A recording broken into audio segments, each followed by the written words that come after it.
ISKCON নিষিদ্ধের ব্যাপারে সিদ্ধান্ত নেবে সরকার, বললেন হাইকোর্ট। চট্টগ্রাম আইনজীবী হত্যাকাণ্ডে গৃহীত পদক্ষেপে সন্তুষ্টি।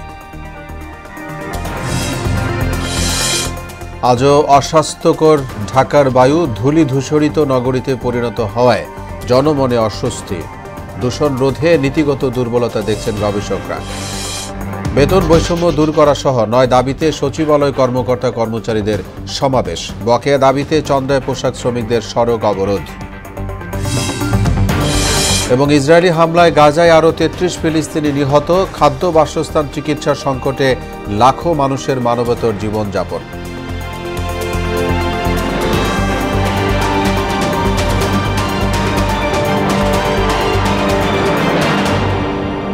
আসসালামু আলাইকুম। আমন্ত্রণ মোহনা সংবাদে এতক্ষণ শুনছিলেন শিরোনাম, সঙ্গে আছি মোহাম্মদ ওয়ালিউল্লাহ। যাচ্ছে বিস্তারিত খবরে। আন্তর্জাতিক কৃষ্ণ ভাবনা সংঘ ইসকন নিষিদ্ধের ব্যাপারে সরকার সিদ্ধান্ত নেবে, এতে আদালতের হস্তক্ষেপের দরকার নেই বলে মন্তব্য করেছেন হাইকোর্ট। চট্টগ্রামে আইনজীবী হত্যাকাণ্ডে এখন পর্যন্ত সরকারের পদক্ষেপে সন্তুষ্টি জানিয়ে আদালত বলেছেন, দেশের মানুষ সাম্প্রদায়িক সম্প্রীতি নিয়েই বসবাস করছে এবং ভবিষ্যতেও করবে। কোর্ট খুব সুন্দর সমাধান দিয়েছে এবং কোর্টের আদালতের আদেশে আমরা খুবই সন্তুষ্ট। কোর্ট বলছে যে যেহেতু রাষ্ট্রযন্ত্র এখানে সর্বোচ্চ চেষ্টা দিয়ে তাদের আইনশৃঙ্খলা পরিস্থিতি নিয়ন্ত্রণ রাখছে, এটা আসলে ধন্যবাদ পাওয়ার যোগ্য। এবং সংবিধান রক্ষার জন্য যে আমাদের সকলের দায়িত্ব, যে আমরা জনগণ থেকে, কোর্ট থেকে, আইনজীবী থেকে সকলের দায়িত্ব, সেই সাংবিধানিক দায়িত্ব রাষ্ট্রযন্ত্র খুব ভালোভাবে দায়িত্ব পালন করতেছে। কোর্টের সাথে স্যাটিসফাইড। চিন্ময় কৃষ্ণদাস ব্রহ্মচারীর মুক্তির দাবিতে চট্টগ্রামে আদালত প্রাঙ্গণে পুলিশের উপর হামলার ঘটনায় পৃথক 3টি মামলা হয়েছে। নিহত আইনজীবী সাইফুল ইসলাম আলিফ হত্যার বিচারের দাবিতে বিক্ষোভে অংশগ্রহণকারীরা হত্যাকারীদের দ্রুত গ্রেফতার ও সর্বোচ্চ বিচারের দাবি জানান। দ্রুততম সময়ের মধ্যে ইসকন নিষিদ্ধের দাবিও জানান তারা। আইনজীবী সাইফুল ইসলামকে হত্যার ঘটনায় এখনও চট্টগ্রামে থমথমে অবস্থা বিরাজ করছে।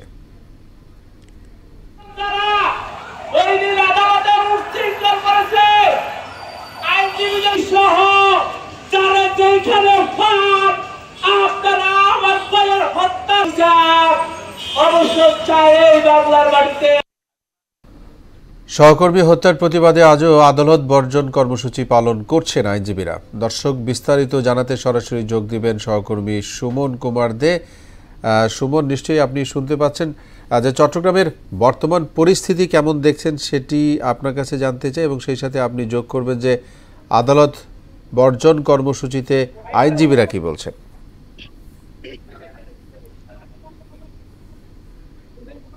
আমি এই মুহূর্তে চট্টগ্রাম কোর্ট বিল্ডিং এ রয়েছি।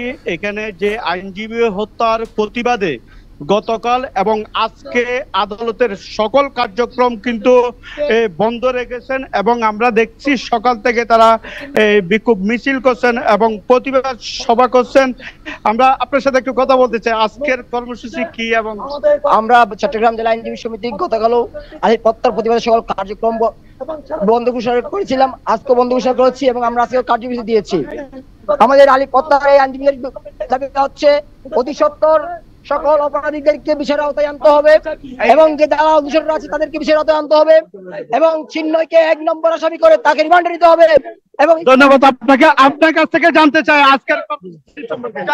আজকের কর্মসূচি হলো, আপনারা জানেন গত পরশুদিন আমাদের ছোট ভাই সাইফুল ইসলাম আলিফকে যে ইসকন সন্ত্রাসীরা নির্মমভাবে কুপিয়ে দিন দুপুরে হত্যা করেছে, সে হত্যার প্রতিবাদে এবং সন্ত্রাসীদের গ্রেপ্তার ও সুষ্ঠু বিচারের দাবিতে আমাদের আজকের এই আয়োজন। আমরা আজকে সর্বদলের চট্টগ্রাম আইনজীবী সমিতিতে সকল নেতৃবৃন্দ, সকল কর্মকর্তাবৃন্দ এবং সকল সদস্যবৃন্দ একযোগে আমরা আজকে আমাদের এই প্রোগ্রাম পালন করছি। আপনাদেরকে ধন্যবাদ সবার সহযোগিতা করার জন্য। ধন্যবাদ আপনাকে। আসলে আমরা যেমনটা শুনছিলাম, এখানে যারা আইনজীবী রয়েছে তারা কিন্তু প্রতিবাদ সভা থেকে একটি বিক্ষোভ মিছিল বের করে সেটি কোর্ট বিল্ডিং এর নিচের দিকে যাচ্ছে এই আইনজীবীরা, এবং তারা বলছেন যতক্ষণ পর্যন্ত খুনি যারা আইনজীবী হত্যাকারী তাদেরকে গ্রেপ্তার করা না হবে ততক্ষণ পর্যন্ত কিন্তু তাদের এই আন্দোলন চালিয়ে যাবেন এবং তারা বলছেন দ্রুত সময়ের মধ্যে গ্রেপ্তার করে আইনের আওতায় আনার জন্য, না হলে তারা এই যে আদালতের কার্যক্রমে তারা অংশগ্রহণ করবেন না। এবং যে ইসকন সংগঠন, ইসকন এই ইসকন সংগঠনটি নিষিদ্ধ করার কিন্তু তারা দাবি জানিয়েছেন। এবং আমরা দেখছি সকাল থেকে কিন্তু তারা কোর্ট বিল্ডিং এবং 2-3 ভাগে কিন্তু তারা এই প্রতিবাদ সভাটি করেছেন। এখন এই মুহূর্তে বিক্ষোভ মিছিলটি তারা নিচের দিকে যাচ্ছে। তো হলে চট্টগ্রাম কোর্ট বিল্ডিং থেকে এই ছিল এখন পর্যন্ত আমার কাছে সর্বশেষ। জি সুমন, আপনাকে ধন্যবাদ আমাদের সঙ্গে যোগ দেওয়ার জন্য। সমন্বয়ক হাসনাত আবদুল্লাহ ও সার্জিস আলমকে হত্যা চেষ্টার প্রতিবাদে বিক্ষোভ করেছে বৈষম্য বিরোধী ছাত্র আন্দোলন ও জাতীয় নাগরিক কমিটি। গতরাতে ঢাকা বিশ্ববিদ্যালয়ের রাজু ভাস্কর্যে অনুষ্ঠিত কর্মসূচিতে জাতীয় নাগরিক কমিটির সদস্য সচিব আক্তার হোসেন বলেন, বাংলাদেশের প্রত্যেকটি ইঞ্চি নিয়ে ষড়যন্ত্র হচ্ছে।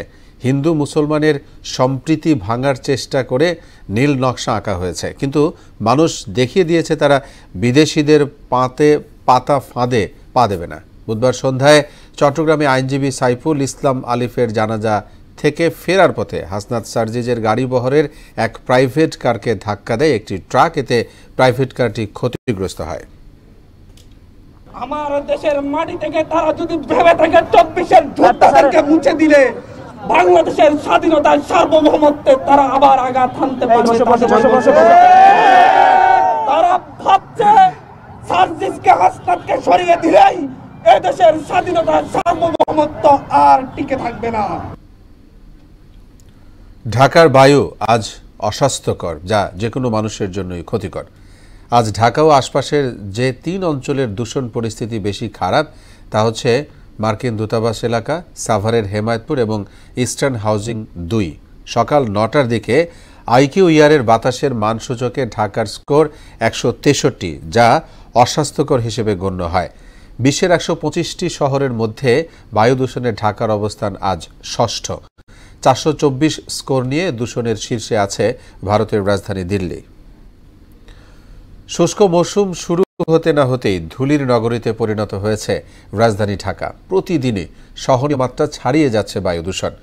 গবেষকরা বলছেন, নীতিগত দুর্বলতা, অপরিকল্পিত নগরায়ন ও বিজ্ঞানসম্মত নির্দেশনা না থাকায় দিন দিন বসবাসের অযোগ্য হয়ে উঠছে রাজধানী।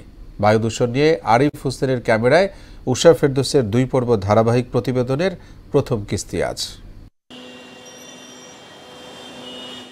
পুরো নভেম্বর জুড়েই প্রায় প্রতিদিনই পৃথিবীর সবচেয়ে দূষিত নগরীর প্রথম 3টি শহরের মধ্যে ছিল ঢাকা।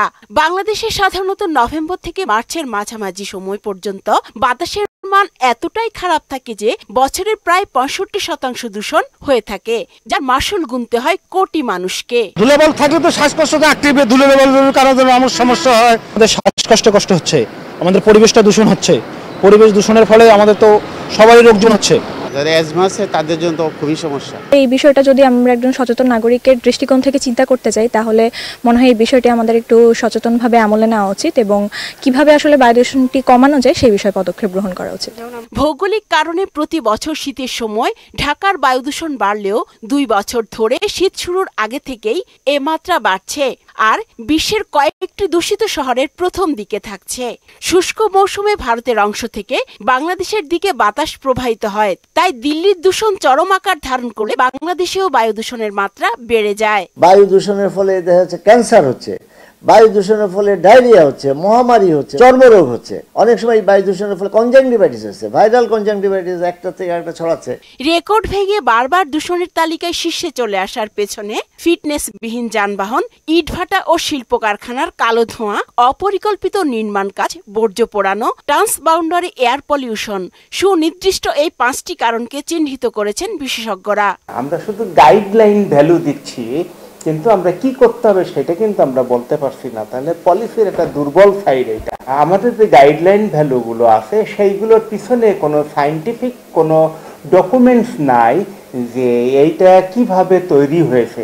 আমরা যেটা করি সেটা হচ্ছে বিভিন্ন দেশ থেকে ইনফরমেশনগুলোকে নিয়ে আমরা নকল করি। এয়ার কোয়ালিটি ডেটেরিয়েট করতে করতে এখন ওয়ার্ল্ডে দেখা যাচ্ছে টপ 5টা সিটির মধ্যে, পলিউটেড সিটির মধ্যে একটা হচ্ছে ঢাকা শহর। দ্রুত পদক্ষেপ না নিলে ভবিষ্যতে দূষণের পরিমাণ আরও বাড়বে বলে সতর্ক করে দিয়েছেন বিশেষজ্ঞরা। উষা ফিরদৌস, মোহনা সংবাদ, ঢাকা। ক্ষমতাচ্যুত প্রধানমন্ত্রী শেখ হাসিনার বিরুদ্ধে আন্তর্জাতিক আদালত আইসিসিতে অভিযোগ করার কথা জানিয়েছেন অন্তর্বর্তী সরকারের প্রধান উপদেষ্টা অধ্যাপক মোহাম্মদ ইউনূস। গতরাতে আইসিসির চিফ প্রসিকিউটর করিম এ খান রাষ্ট্রীয় অতিথি ভবন যমুনায় সাক্ষাৎ করতে গেলে তিনি কথা বলেন। রোহিঙ্গা সংকট, মিয়ানমার পরিস্থিতি এবং জুলাই আগস্ট গণ আন্দোলনের সময় নৃশংসতার বিচার ও জবাবদিহিতা নিয়ে আলোচনা হয় বৈঠকে। বাংলাদেশের আন্তর্জাতিক অপরাধ ট্রাইব্যুনালকে সহযোগিতার আশ্বাস দেন আইসিসির প্রধান কৌঁসুলি। যথাযথ পদোন্নতি, পে কমিশন গঠন করে বেতন বৈষম্য দূর করা সহ 9 দফা দাবিতে সমাবেশ করেছে সচিবালয় কর্মকর্তা কর্মচারী সংযুক্ত পরিষদ। দাবি আদায়ে বুধবার মহাসমাবেশের ঘোষণা দিয়েছেন সংগঠনের সভাপতি বদিউল কবির। সচিবালয়ের বাদামতলায় আয়োজিত সমাবেশে কর্মচারী প্রতিনিধিদের অন্তর্ভুক্ত করে জাতীয় পে কমিশন গঠন, বেতন বৈষম্য দূর, 20টির পরিবর্তে 10টি বেতন গ্রেড নির্ধারণ করে 50% মহার্ঘ ভাতা বাস্তবায়নের দাবি জানিয়েছেন তিনি। এছাড়া অধিকার নিয়ে কথা বলায় দুর্ব্যবহারের অভিযোগ এক যুগ্ম সচিবের অপসারণের দাবিও জানান বদিউল কবির। আমরা আমাদের ন্যায্য অধিকারটা চাচ্ছি, এখানে আমাদের যদি কোনো ভুল ত্রুটি থাকে সেটা আমাদেরকে ধরিয়ে দিন। আমাদের দাবি যে পর্যন্ত আদায় না হবে সে পর্যন্ত আমরা এই দাবি আদায়ের পক্ষে সংগ্রাম করে যাব। বকেয়া বেতন সহ বিভিন্ন দাবিতে গাজীপুরের কালিয়াকৈর উপজেলার চন্দ্রায় ঢাকা টাঙ্গাইল মহাসড়ক অবরোধ করেছে মাহমুদ জিন্স কারখানার শ্রমিক কর্মকর্তারা। এতে যান চলাচল বন্ধ হয়ে ভোগান্তিতে পড়েছেন এই সড়কে চলাচলকারীরা। শ্রমিক কর্মচারীরা জানিয়েছেন, গত মাসের বকেয়া এবং এ মাসের বেতন 7 তারিখের মধ্যে পরিশোধের প্রতিশ্রুতি দিলেও কথা রাখেনি মালিকপক্ষ। আমরা যে কিভাবে অবস্থায় আছে মালিক পক্ষ তো কোনো খবরই নেই আমাকে। যতক্ষণ আমাদের টাকা পয়সা না দেওয়া হবে ততক্ষণ পর্যন্ত আমার আন্দোলন ব্যবহুল থাকবে। নোটিশ দিছে যে টাকা আমরা দিতে পারবো না, কবে দেব ডেটও নাই, এই জন্য আমরা ধর্মঘট করছি। আর সবশেষ অবস্থা জানাতে আমাদের সঙ্গে যোগ দিবেন সহকর্মী আলহাজ হোসেন। আলহাজ, চন্দ্রা এলাকার বর্তমান পরিস্থিতি জানতে চাই এবং বকেয়া ও দাবি দাওয়া নিয়ে শ্রমিকদের চূড়ান্ত সিদ্ধান্ত সম্পর্কে তারা কি বলেছে?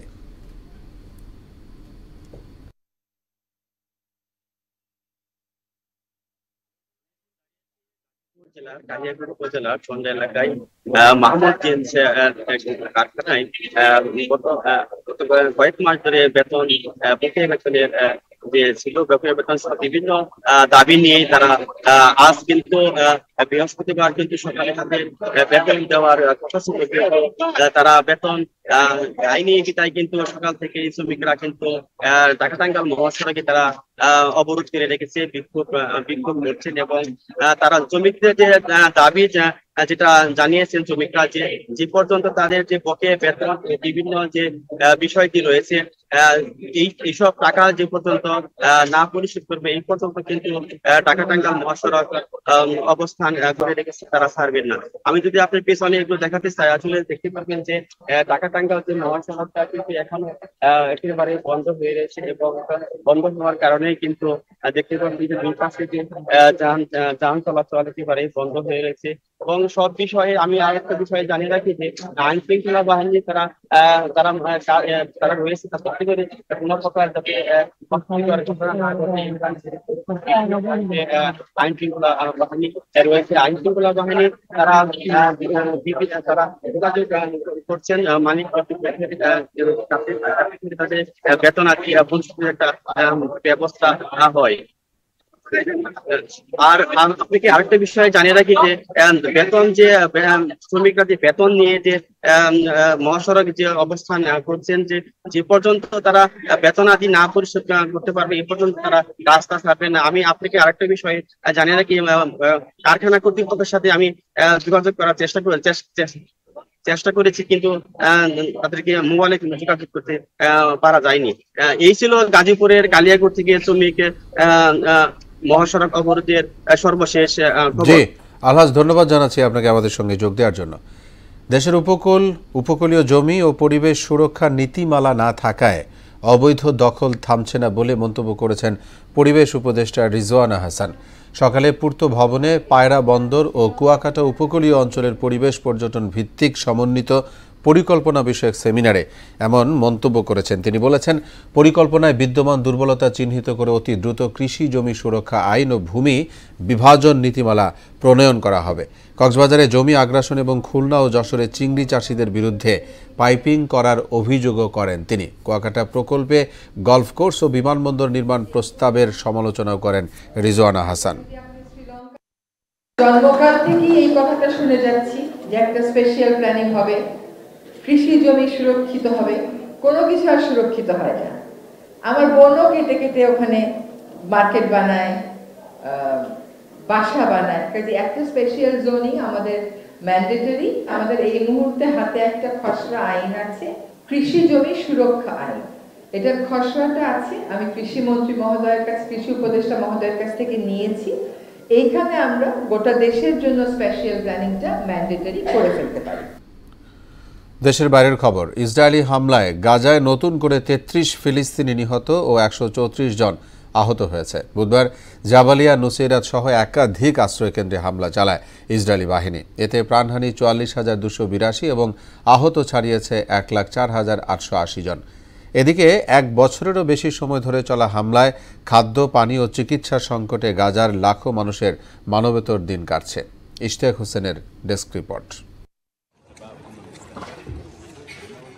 লেবাননে আপাতত যুদ্ধবিরতি ঘোষণা হলেও সংঘাত অব্যাহত রয়েছে অবরুদ্ধ গাজায়। জাবালিয়া, নুসেরাত সহ একাধিক আশ্রয়কেন্দ্রে ইসরায়েলি বাহিনীর সবশেষ অভিযানে উপত্যকাটিতে আরও 33 ফিলিস্তিনি নিহত হয়েছে। এতে প্রাণহানি 44,282 আর আহত ছাড়িয়েছে 1,04,800। টানা এক বছরেরও বেশি সময় ধরে চলা হামলায় খাদ্য, পানি ও চিকিৎসা সংকটে মানবেতর দিন কাটছে গাজার লাখো মানুষের। এর মধ্যেই শীতকাল চলে আসায় ঠান্ডায় বিপর্যস্ত তাঁবুতে আশ্রয় নেয়া লাখো ফিলিস্তিনির। জাতিসংঘের তথ্য মতে ইসরায়েলি হামলায় গাজার প্রায় 85% ফিলিস্তিনি বাস্তুচ্যুত হয়েছে। চলমান সংঘাতে গাজায় বেকারত্ব 80% পৌঁছেছে বলে জানিয়েছে সংস্থাটি। যুদ্ধ শুরুর পর ফিলিস্তিনে জিডিপি কমেছে প্রায় 33%। এদিকে গাজায় যুদ্ধবিরতির জন্য নতুন করে আলোচনার কথা জানিয়েছেন মার্কিন প্রেসিডেন্ট জো বাইডেন। এতে জিম্মি মুক্তিসহ হামাসকে নিষ্ক্রিয় করতে নতুন করে চাপ প্রয়োগ করার কথা জানান তিনি। ইশতিয়াক হোসেন, মোহনা সংবাদ। নানা প্রতিকূলতায় চরম মানবতর জীবনযাপন করছে মেহেরপুর গাংনীর ভাটপাড়া আবাসন প্রকল্পের অন্তত 600 বাসিন্দা। শিক্ষা, স্বাস্থ্য, স্যানিটেশন সহ নানা সমস্যায় জর্জরিত মানুষগুলো চান সংকট দূরীকরণে পদক্ষেপ নেবে কর্তৃপক্ষ। প্রয়োজনীয় উদ্যোগ নেওয়ার কথা জানিয়েছেন উপজেলা নির্বাহী কর্মকর্তা ফারুক আহমেদের প্রতিবেদন, জানাচ্ছেন আফরিন পপি। মেহেরপুর গাংনী উপজেলার ভাটপাড়া নীলকুঠি এলাকায় 2002 সালে ছিন্নমূলদের জন্য নির্মাণ করা হয় আবাসন প্রকল্প, যেখানে বাসস্থানের ব্যবস্থা করা হয় 90টি পরিবারের। তাতে জায়গা হয় দিনমজুর ও ভিক্ষুকদের। বর্তমানে 6 শতাধিক লোক বাস করছে এই আবাসন প্রকল্পে। কিন্তু আবাসনে নেই শিক্ষা, চিকিৎসা সহ তেমন কোনো ব্যবস্থা নেই। কবরস্থান, লাশ দাফন করতে হয় অন্য গ্রামে, সেখানেও পড়তে হয় বিপাকে। ভাঙাচোরা রাস্তা, রয়েছে সুপেয় পানীয় জলের অভাব। এসব সমস্যা মোকাবেলায় সহায়তা চান আবাসনের বাসিন্দারা। 90টা ঘরে আমাদের কোনো ঠিক মতন পানি গড়ে না, আমাদের টয়লেট পায়খানা এগুলো নষ্ট, তারপরে টিনগুলা কানা হয়ে গেছে সেগুলা নষ্ট। নতুন করে পাকা ঘরের একটা ব্যবস্থা করা হয় আর ঘরগুলো একটু বড় সড়ো করি, তাহলে আমাদের একটু সুবিধা হয়। ওপরে টিনে কানায় পানি পড়ে, ফুটো হয়ে গেছে। আমরা ছেলে পিলি বিছিনে শুইলে আমরা ছেলে পিলি ভিজে যাই। আমাদের এখানে হয়েছে পানি হইলে পানিতে পানি বাঁধে যায়। মানুষজনের সময় কবরস্থান নাই, মাটি দিতে পারিনি। আমাদের যাতে একটু আশ্রয় করে দেয় তাহলে আমাদের একটু সুবিধা হয়। সব জেনে ঘরগুলো সংস্কারের উদ্যোগ নেওয়া হবে বলে জানালেন গাংনী উপজেলা নির্বাহী কর্মকর্তা। সেই আশ্রয় প্রকল্পে যারা উপকারভোগী বসবাস করে তাদের আসলে কিছু ঘর জরাজীর্ণ অবস্থায় আছে, সেই ঘরগুলো আমরা সংস্কারের জন্য প্রয়োজনীয় ব্যবস্থা গ্রহণের জন্য পদক্ষেপ ইতিমধ্যে গ্রহণ করেছি। আশা করি অল্প সময়ের মধ্যে তাদের এই সংস্কার কাজটি করা সম্ভব হবে। আবাসন প্রকল্পের সমস্যা সমাধান করে বসবাসের উপযোগী করবে কর্তৃপক্ষ, এমন চাওয়া এখানকার বাসিন্দাদের। আফরিন পপি, মোহনা সংবাদ। মেঘনা নদী বেষ্টিত এলাকা আশুগঞ্জ উপজেলার লালপুর গ্রাম। নদীর কারণে এখানে ধরা পড়ে দেশি নানা প্রজাতির মাছ। মাছ ধরা, মাছ কাটা এবং শুটকি তৈরি ও বিক্রিতে ঘিরে ব্যস্ত থাকে এখানকার বাসিন্দারা। প্রতি বছর প্রায় 150 থেকে 200 কোটি টাকার শুটকি বিক্রি হয়। তসলিম আহমেদের প্রতিবেদন, জানাচ্ছেন নুসরাত জাহান। আশুগঞ্জের লালপুর গ্রামে মেঘনার পাড়ের শুটকির ঐতিহ্য শত বছরের। এখানে অক্টোবর থেকে মার্চ পর্যন্ত চলে শুটকি উৎপাদনের কাজ। মূলত পুঁটি, শোল, গজার, বোয়াল, ঘৈন্না, ট্যাংরা, চাপিলা, লাসু, পাঙ্গাস, রুই, পাবদা, কাইটকা, পুঁটি মাছের শুটকি তৈরি হয়। গুণে মানে ভালো ও সুস্বাদু হওয়ায় লালপুরের শুটকি দেশের বিভিন্ন জেলায় এবং ভারত সহ মধ্যপ্রাচ্যের কয়েকটি দেশে রপ্তানি হয়। তবে চলতি মৌসুমে নদীতে আর আগের মতো মাছ ধরা পড়ছে না। সেই সাথে মুনাফার অর্ধেকই চলে যায় সুদের খাতে। তাই শুটকি ব্যবসায়ীরা পড়েছেন ক্ষতির মুখে। এ অবস্থায় সহজ শর্তে ব্যাংক ঋণ দেওয়ার দাবি জানিয়েছেন ব্যবসায়ীরা। দাবি তো আমাদের একটাই, যে সরকার যদি আমাদের কম পয়সার মধ্যে কিছু লোন দেয় তাহলে একটু ভালো হয়। এবছরটা মাছের আমদানি একটু কম, এজন্য মাছ একটু দামে কিনতে হয়। মাছ বেশি আসলে বেশি পাওয়া যায়।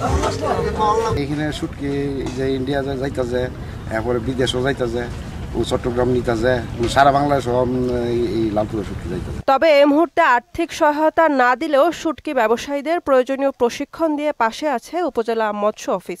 তাদেরকে আমরা সরাসরি এখনো পর্যন্ত কোনো কিছু আর্থিক সহযোগিতা বা এরকম কোনো কিছু দিইনি। তবে আমরা প্রশিক্ষণ এবং কিছু জনসচেতনতামূলক সভা করেছি তাদের সাথে, যেন শুটকি উৎপাদনে তারা কোনো রকম বিষ প্রয়োগ না করে, যেটা মানুষের শরীরের স্বাস্থ্যের জন্য ক্ষতিকর।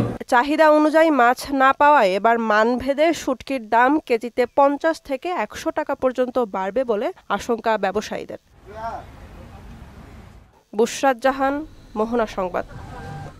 এই ছিল এখনকার মতো সংবাদ। শেষ করব তার আগে শিরোনামগুলো জানাবো আরও একবার।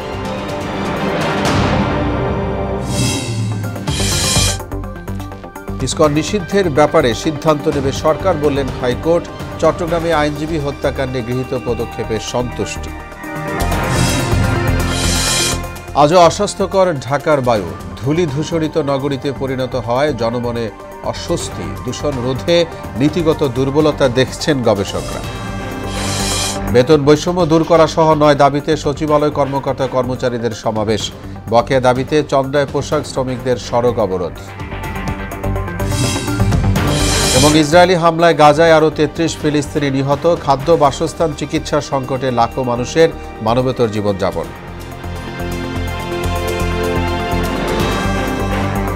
সবাইকে আবারও শুভেচ্ছা। পরবর্তী সংবাদ বিকেল 5:30টায়। এর আগে সংবাদ এক নজরে দেখবেন বেলা 3টায়। মোহনার সবশেষ খবর জানতে ভিজিট করুন www.mohana.tv। সংবাদ দেখতে পারেন ফেসবুক ও ইউটিউবেও। এতক্ষণ সঙ্গে থাকায় ধন্যবাদ সবাইকে।